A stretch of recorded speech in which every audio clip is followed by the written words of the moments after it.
Okay, so here is what the actual, okay, so let me just complete the description of the data, the TIA curve data. So basically, it's a pension plan of US-based academics, and you have two choices. You have the choice to determine how future payments into the plan will be allocated between stocks and the riskless fund, right? But you can also change the existing allocation, the allocation of accumulated funds, right? So you have accumulated funds in the account, and some of them are in stocks and some are in the riskless fund. You can shift those around costlessly, and you can also change costlessly what happens to future payments into the plan, how they are allocated.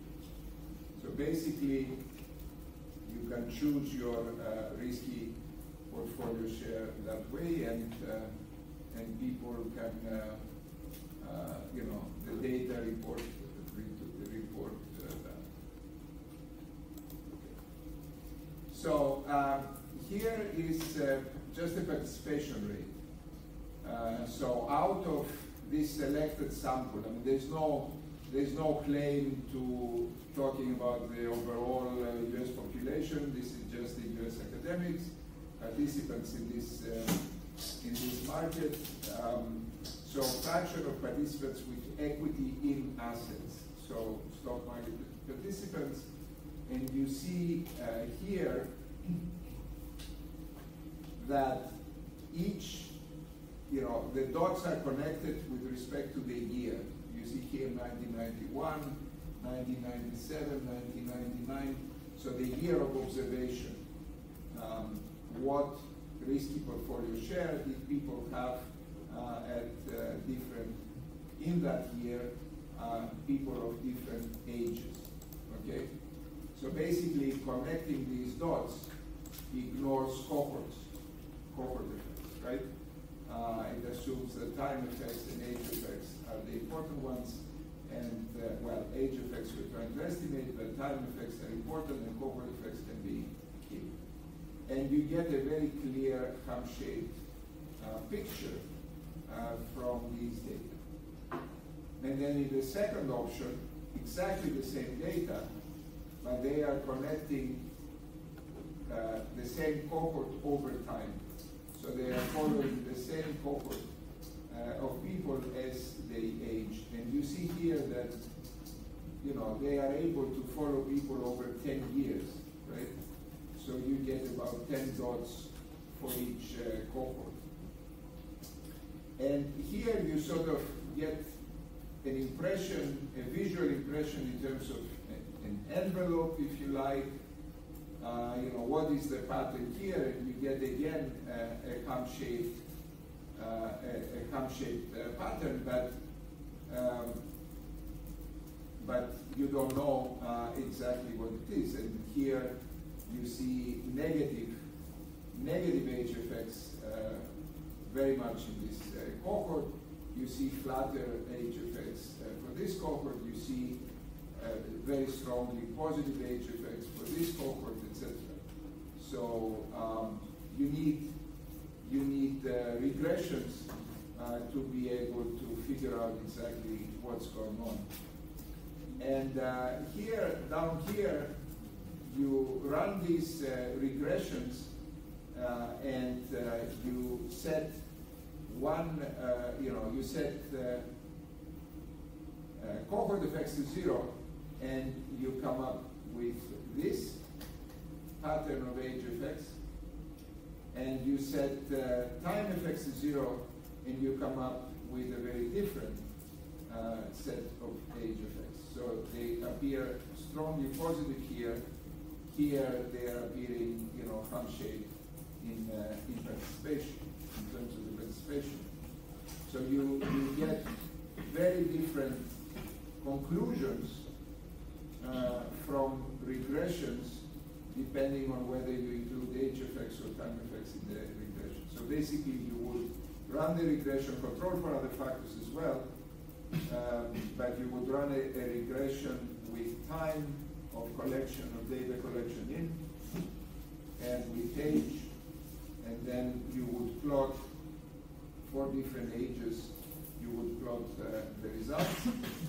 And in the other regression, you would include age and birth cohort, the dummy for birth cohort, so you would control for that, and possibly for other characteristics, and then you would plot for different ages the predicted thing. And the results are very different. So here we go to the equity share in assets, and this is the unconditional, right? So this includes the zeros as well. This is not conditional on stock market participation. This includes the zeros, and they have another one here where this is conditional on stock market participation. Only, actually, see how careful they are. They don't say conditional on stock market participation. They say equity share in assets among equity holders. They are not able to do, or they don't do the first stage regressions. They just plot the things, the data among equity holders where they have killed all the zeros. So what do you see here? Now this is not participation rates, this is the risky portfolio share. So what you see here is they kill cohort effects, and this is the cross-sectional view where they believe the time effects are important, and you get an impression of sort of some shape a little bit, but here, look at, it's not shared by all cohorts, right? So look at here, it doesn't look particularly ham-shaped. Over here, for these cohorts it does, but for these cohorts in the back it doesn't. So it's not very clear. And then you take the cohort view, you kill the time effects, and you get really upward sloping everything, pretty much here, except for the last one, the oldest cohort. Here now the envelope seems to be like this, but the age effects for each cohort seem very strongly positive.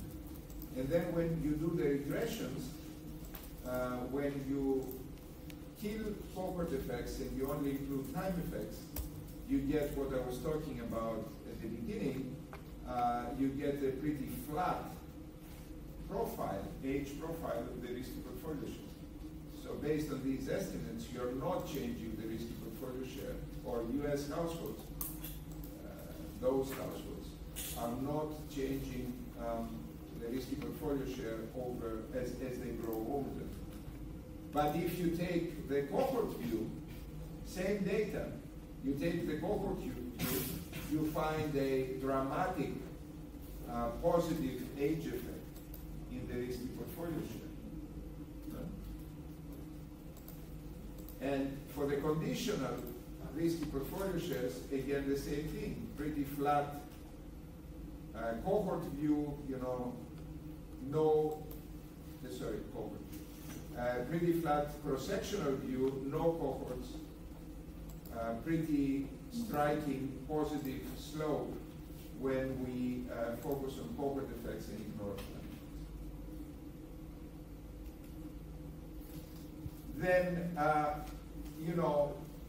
they do something more, so they say, okay, when we kill time effects, let's plot the age and the cohort effects on the same graph.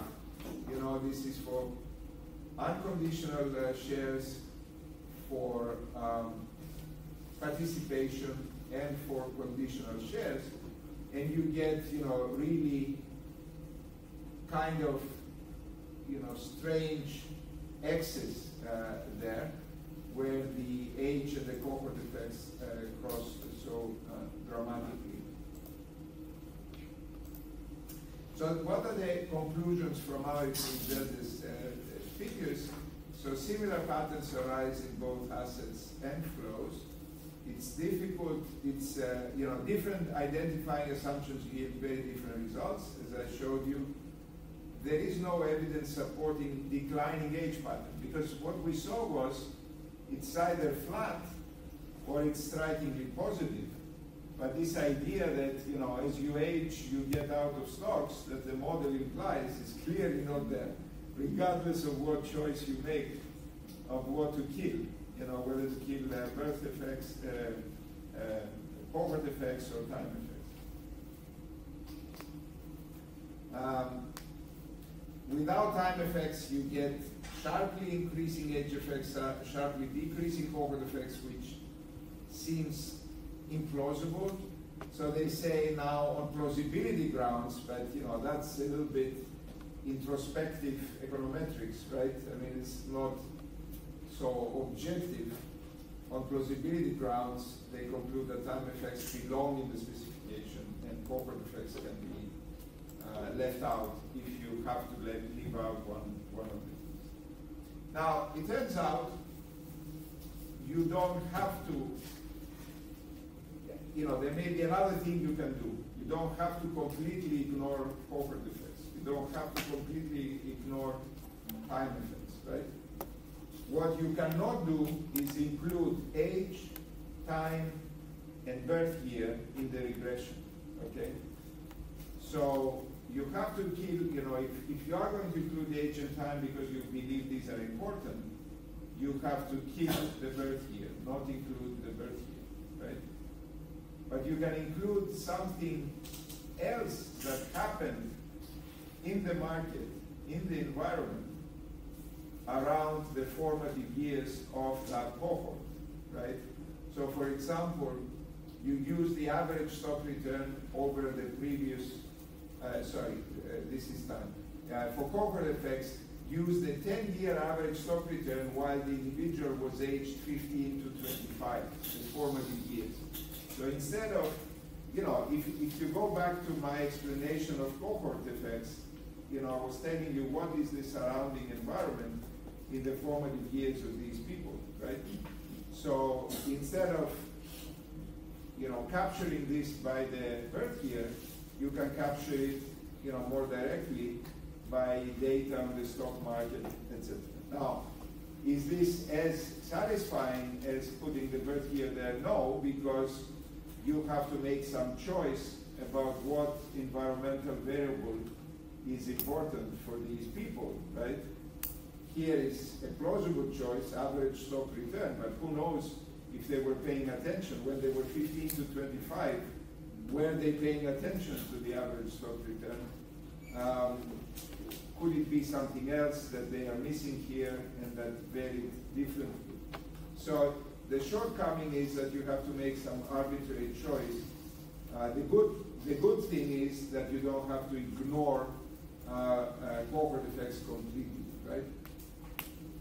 And for time effects, they used average stock return over the previous 3 years as proxy for time effects. So again, the same idea.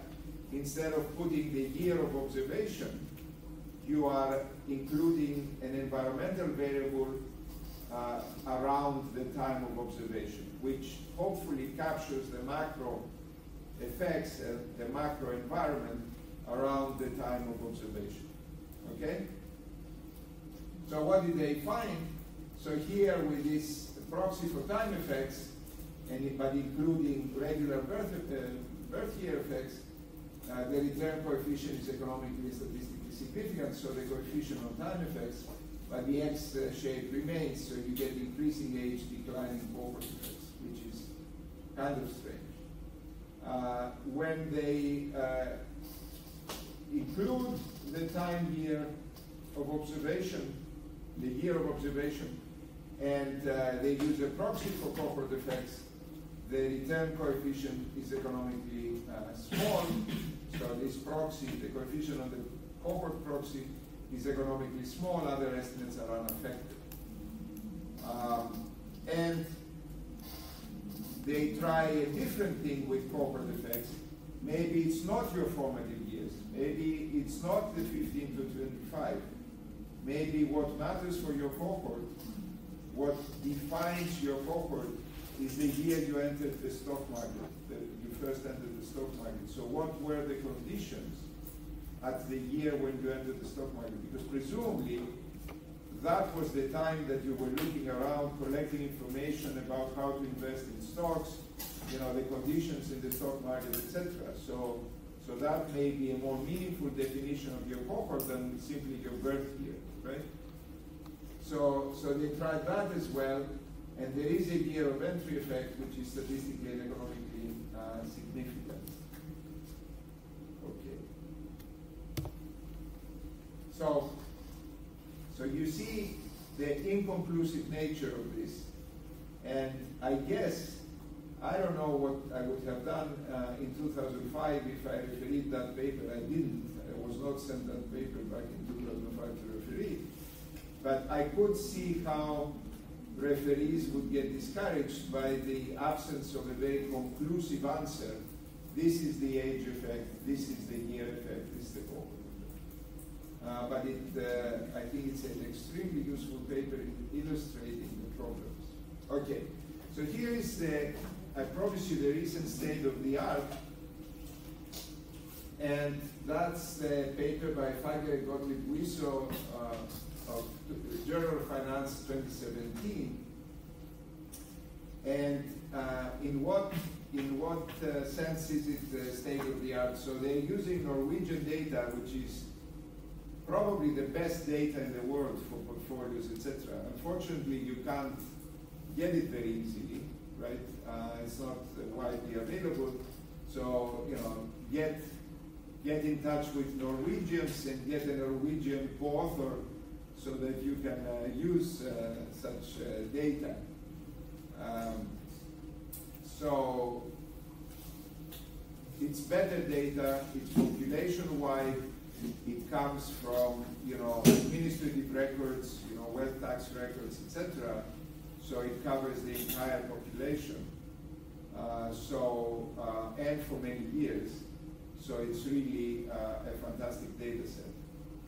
Secondly, they played with the model.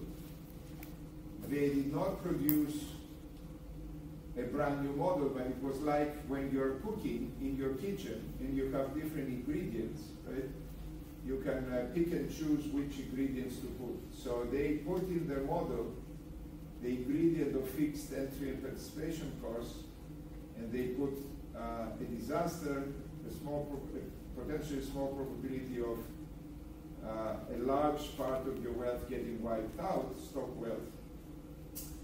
And they also put, a risk aversion, which is rather large, of about 10, right? Remember, for the equity premium puzzle discussion, the risk aversion parameters that were considered as plausible were between 2 and 10. So they picked 10. But of course, there's not a one-for-one correspondence between the equity premium puzzle discussion and this one, because the equity premium puzzle was the aggregate consumption, and here they are going, the aggregate agent, the representative agent. Here they are going to individuals, they are differentiating with respect to other things, but they are assuming everyone has this risk aversion parameter of 10. They put a small participation cost, not a huge one, and they impute a small probability of major loss of stock market wealth. So basically here they are estimating these things. They are running the model and they are comparing to the data, and they are saying, what probability do I need, and how big a loss of stock wealth do I need to keep as close as possible to the data, to the portfolio data.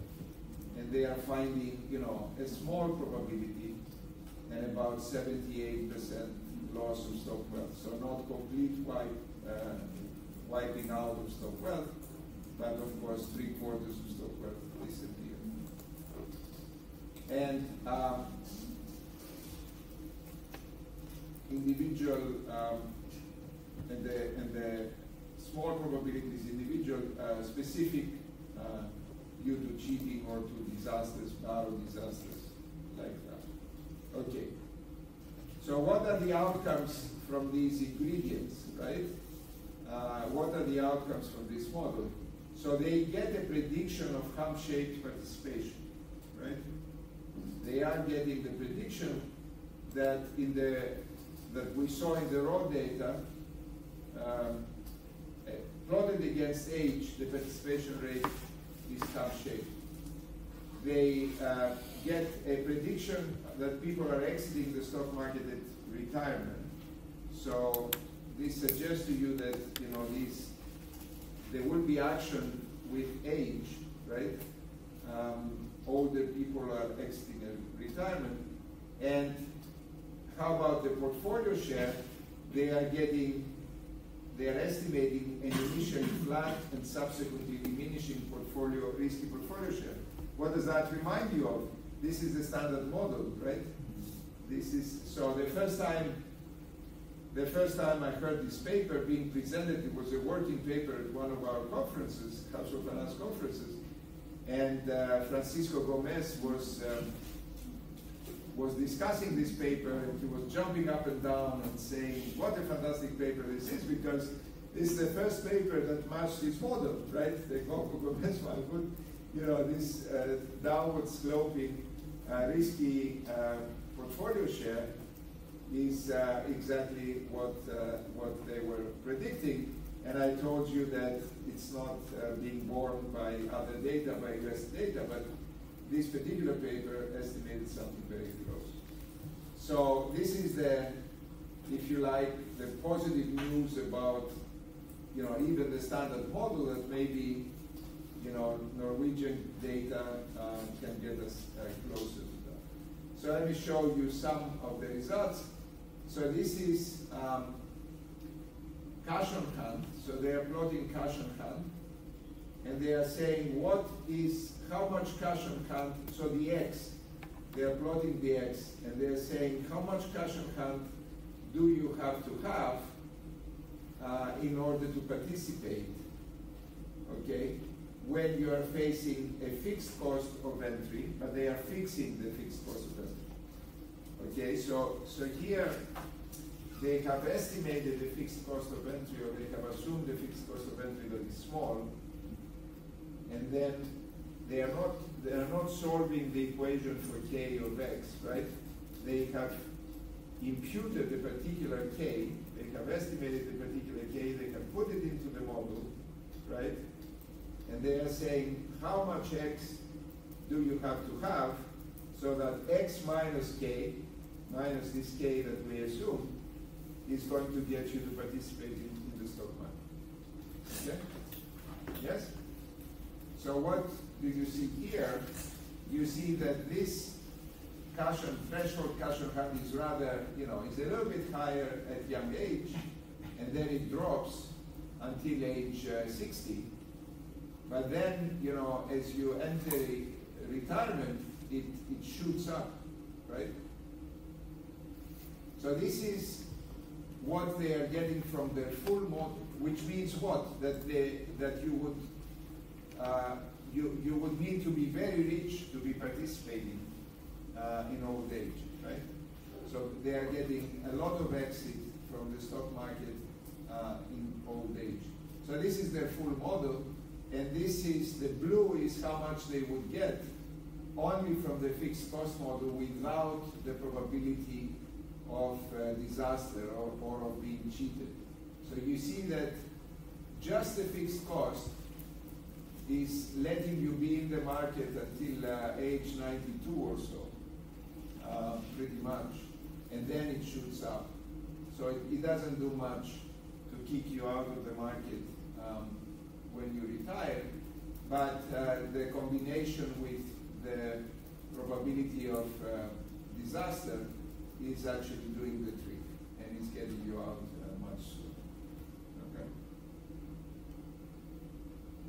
So here are the policy functions, so that you see and you rejoice, right? So this is Coco-Gomez-Mann-Hood. The blue is the Coco-Gomez-Mann-Hood policy function. What I told you, portfolio specialization at 1, and then you're getting the downward sloping thing. So this is for age 30, age 45, 65, 75, right? So you see that if you were to compare them, put them on the same schedule, you would see that they are being shifted inwards, right? So that's the theoretical prediction from the previous standard model. And when they do just a fixed cost, they are not, because Coco Gomez Macud did not have a fixed cost, right? So they introduced the fixed cost, they're not getting much action. They're getting a little bit of action here, so they are keeping this portfolio specialization, but after that, it looks pretty similar.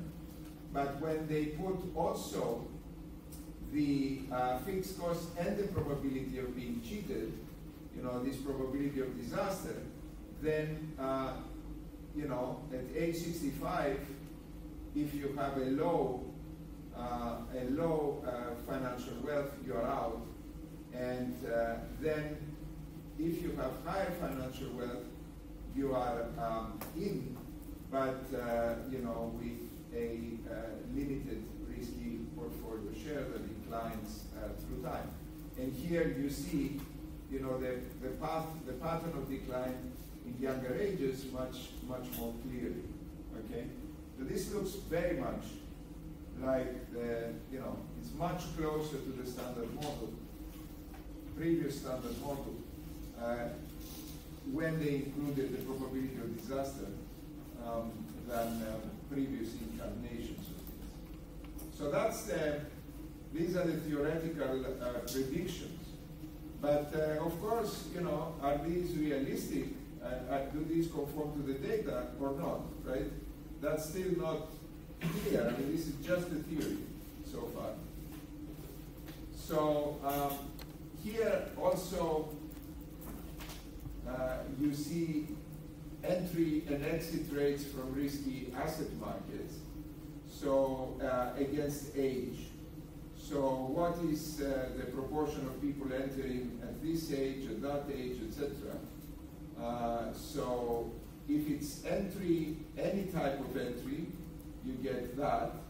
If it's entry for the first time, it is below that, of course.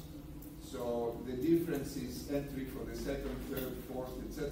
times, but they are both declining.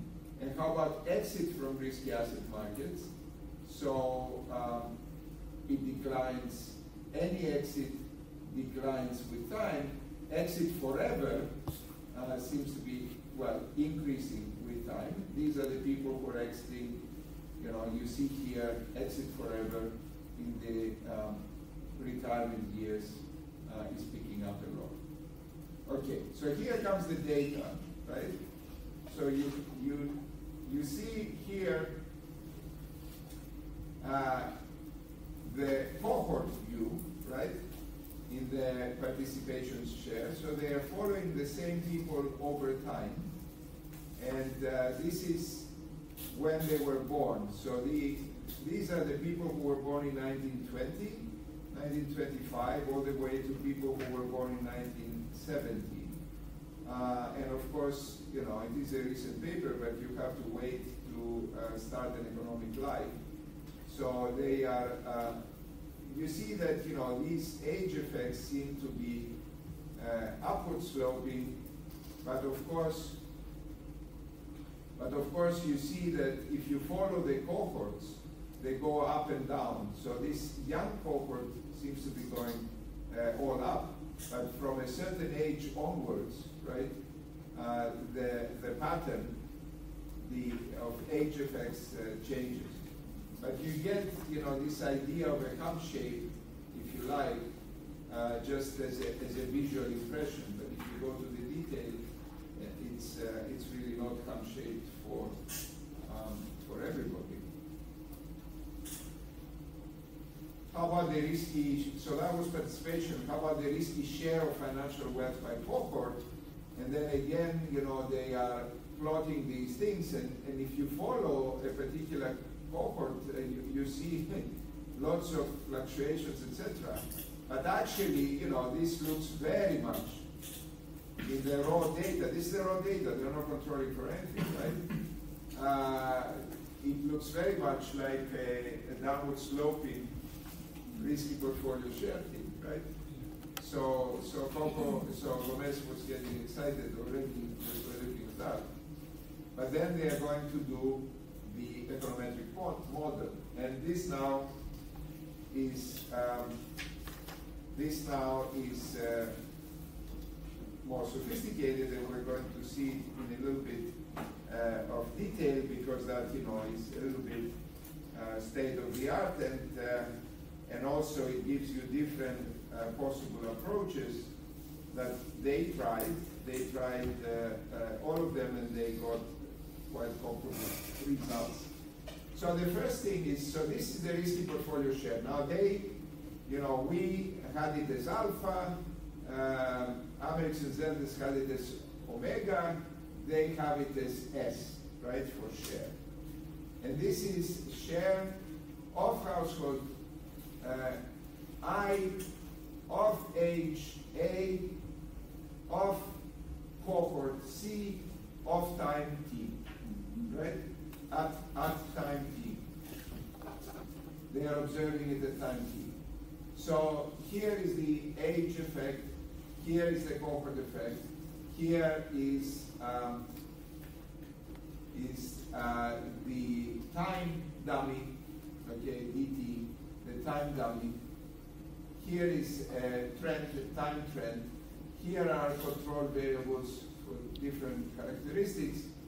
And because they are doing the two-stage Heckman selection model, this is the correction for selection, the Heckman correction for selection, the inverse Mills ratio, computed from the first stage, which is the participation equation. And you see here, they do a probit for the participation, so the probability that you are participating. And this probability now is going to be a function of your age, of your cohort, of time trend, of correct, of demographic characteristics, etc. Of something else, and I'll tell you what something else is, and then the error. So what are the things to note in this two-stage problem, right? The first thing to note is that the coefficients obviously are not the same, right? So there is no reason for the coefficient on age effect, for the age effect, the coefficient on age for the participation probability should be the same as that for share. So they have different sets of coefficients over here, beta and delta, depending on where they are. The second thing to note is that as you learned in the two-stage Heckman model, ideally there has to be an exclusion restriction. So there has to be a factor that influences the first stage, but is removed, does not influence the second stage. Okay?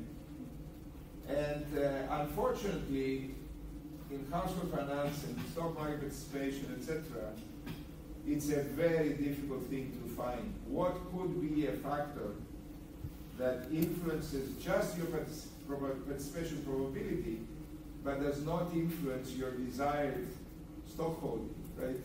The risky portfolio share. It's not clear at all. So they have to tap dance a little bit. And I have to say I'm impressed, by how innovative they are. So they went back to an early portfolio choice model by Merton in 1971. He doesn't actually have, he's able to solve it analytically because he doesn't have background risk, income risk in that model. And he finds that he computes the optimal risky portfolio share, okay, which is a function of the degree of risk aversion a function of this idiosyncratic risk.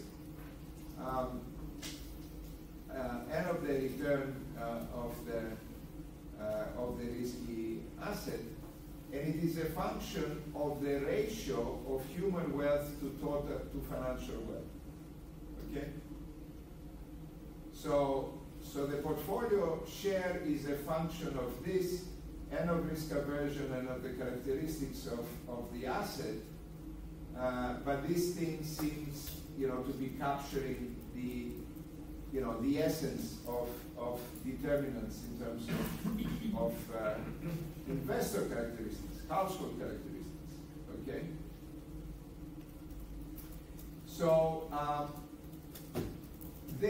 what they include here is an estimate of lifetime wealth, right? They say the participation probability is going to be a function of lifetime wealth, right? That they proxy in a particular way based on their data. But actually, the risky portfolio share is not going to be a function of lifetime wealth. Is only going to be a function of the ratio of human wealth to total wealth, right? So, what is that telling you? This ratio is really a function of age, right? So, so their proposal is to capture the share of human financial wealth with age dummies, and then they don't need to include lifetime wealth in the conditional risky share regression. You see the ingenuity in this. This must be Guiso. He's a very devious Italian guy, and he thinks of tricks, etc. He's very innovative. So, so this was his trick, that the share of human to total wealth will be captured by age. What I was telling you before, of course, in the standard model, was precisely this, that as you grow older, your human wealth goes down and your financial wealth goes up. So you are relying more and more on financial wealth to finance consumption, right? And less on human wealth. So age, the way I was talking, yes, age is influencing this ratio, right? So now they turn this argument upside down and they say, okay, this ratio is relevant for the risky portfolio share, and we're going to proxy it by age. And we don't need to include lifetime wealth. Okay. So how do you then, so here is the key approach. How do you go about estimating this thing?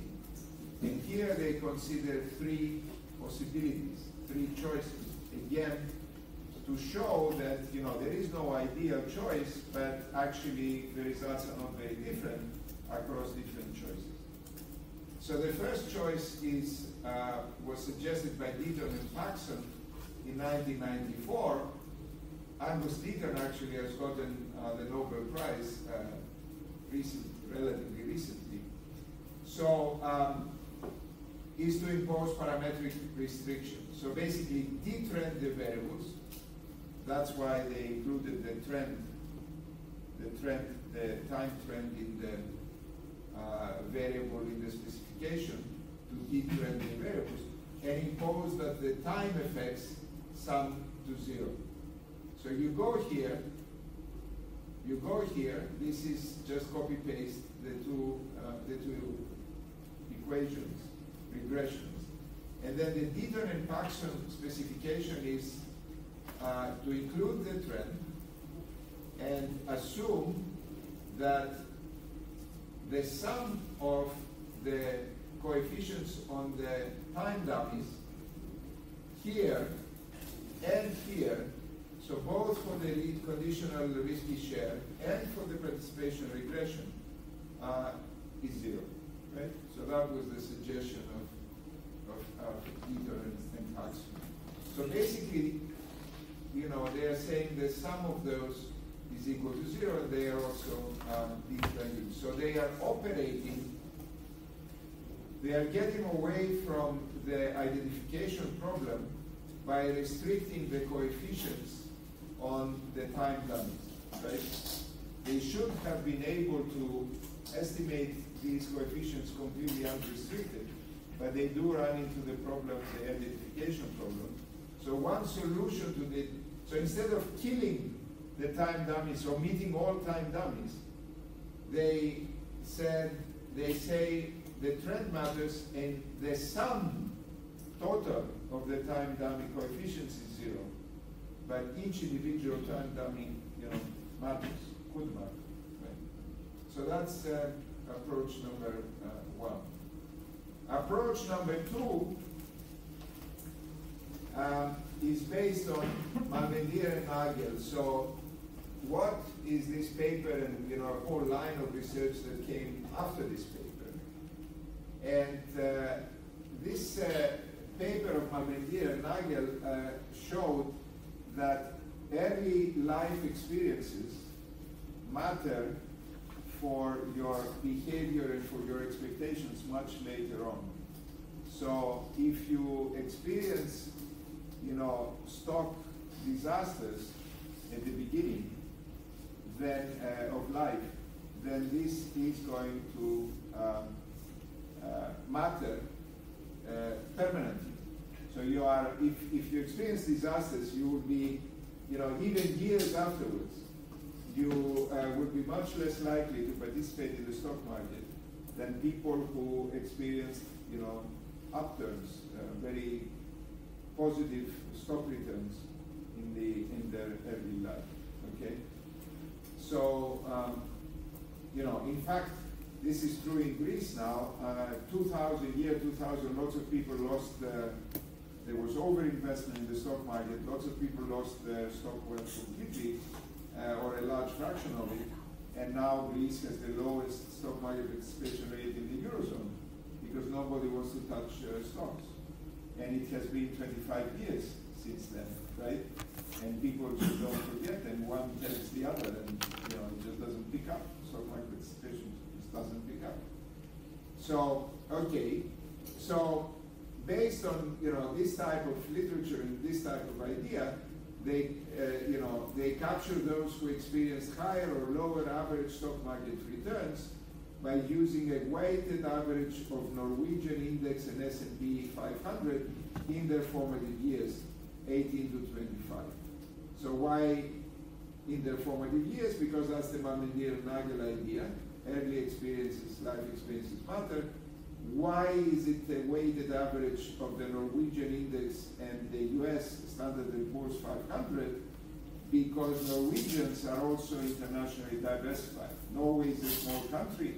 They don't only hold domestic stocks, but they also invest abroad. So this is a way to allow for, you know, the international exposure in stocks as well, right? Okay, so how is this implemented? So you proxy cohort effects with every life experiences. So basically you remove this CC, right? You remove the cohort effects and you replace them with these returns that these people, each of these people experienced over that stage in their lifetime. So these returns are specific to the individual, the age, cohort, and time of that individual, right, that is observed. They are not the same across the entire sample, but they are the same across all members of the cohort. What does this remind you of? Well, it reminds you of the solutions of Amerix and Zeldes to cohort effects, puts you know, performance of stock market in the formative years. That was also their solution, one of their solutions, right? The other one was to put stock market around entry year. But here they go more, you know, with that similar idea that we proxy cohort effects through stock market behavior in the formative years. And then you put you kill the trends. There is no need to detrend the variables in this case. You just replace. So this very much was suggested by by Ameris and Seldes, right? That's a similar idea to that. Here is a very model-specific, kind of crazy, very specific idea, and they call it peaks restriction. So they estimated their life cycle model to match the data. So, has anybody talked about this? Estimating a life cycle model or something like that to match data? No. The idea is, these are all computational models, right? So you solve them computationally with numerical methods. And what people do is they say, okay, let's use the data to estimate key parameters in the model. So estimate like this probability, for example, this probability of disaster, the size of the disaster, maybe the risk aversion I need, or maybe something, the fixed cost that I need, or whatever. They set some variables to particular levels, and they estimate others, right? So effectively, they simulate the model. They solve and simulate the model for a range of parameters, and then they compare the artificial data that they get from this exercise. They compare it to the actual data, and then they find the parameters that minimize the distance between the artificial data and the real data. Okay? So that's how these things work. So that's what he means, estimate a life cycle model to match the data. And when they did that, they found that the age effects are flat when they peak. So in their particular model, the age effects that made the model closest to the data were flat when they peaked, and they had that finding from the model. So they go to the econometric estimation. They take their model very seriously, right? That this must be a feature of the model, of the true model. And they impose flatness over these years in the econometric model. So they impose that the age effects should be equal across these years in the econometric model. They don't restrict cohort effects, and they check whether these have a pattern that corresponds to early life experiences. So let's go here. So they are doing many things here. This is unusual, right? This is their idea. So they found that for participation, the age effects in ages 36, 37 to 40 were equal, right? So they impose this in the estimation. They impose this restriction in this estimation over here. This breaks the identification problem, because the identification problem arises if you allow all the coefficients on time effects, age, and cohort effects to be unrestricted. But they are restricting them. So they are deviating from the standard approach that would present the identification problem. So they are restricting them here, and they are restricting them in the they are restricting them in the conditional portfolio share, and they are also restricting them in the first stage regression, which is the participation regression. Because there they found that between 50 50, 59, 60, 61, 62, these were equal between them. So they are restricting some coefficients some age coefficients here and some age coefficients here, right? And they are not including trend because that's from the first approach, okay, the trend variable, okay? So a small departure that breaks the identification problem, right, by restricting coefficients, age coefficients. And then they estimate cohort effects. They say, okay, we are not just going to do this because it's so wild and so crazy. So we are going to estimate cohort effects from these regressions that are unrestricted, and then we are going to check whether these have a pattern that corresponds to every life experiences. So are these estimated cohort effects completely wild and ridiculous, or can we plausibly think that they correspond to experiences? Now, what you are seeing here, you are seeing that three solutions, right? When are there three solutions? There are three solutions when there is no single solution, right? If there is no way to solve the problem fully, then you come up with three solutions. If there was a way to solve the problem fully, we would only need one solution, right? So here are three imperfect, arbitrary approaches. Why would you do this? Why would you do that? But what they are hoping to show is that across these very different arbitrary approaches, the results are not dissimilar. So they are to be believed. And the Journal of Finance believed them. Okay. So here you see life cycle patterns of risky asset market participation. So this is the participation rate by estimation method. And what do you see? What do you see miraculously? You see a hump-shaped participation. And that's estimated. That's not the raw data. That's the estimated life cycle pattern from the data. What is the estimated risky portfolio share, right? And you see the beautiful, this is where Gomez was delirious, right? Very, very happy because this looks very much like the original model, and this is estimation, with three different methods. Now, you see that Dieter and Paxson is off, predicting much higher risky portfolio share than the other two.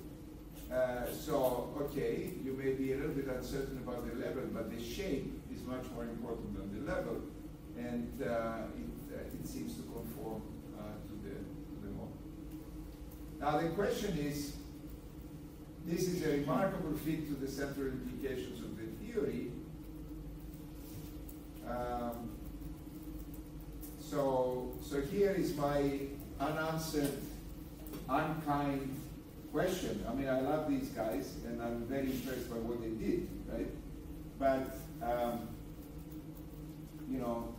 is this better methods, econometric methods, and better data? That better data do exist in Norway, right? Or is this Norwegians? Is it the case that Norwegians are the population with the second largest stock market participation rate in the world, right? So they must know something more about stocks than other people, right? Who participate, only a small minority participate in the stock market.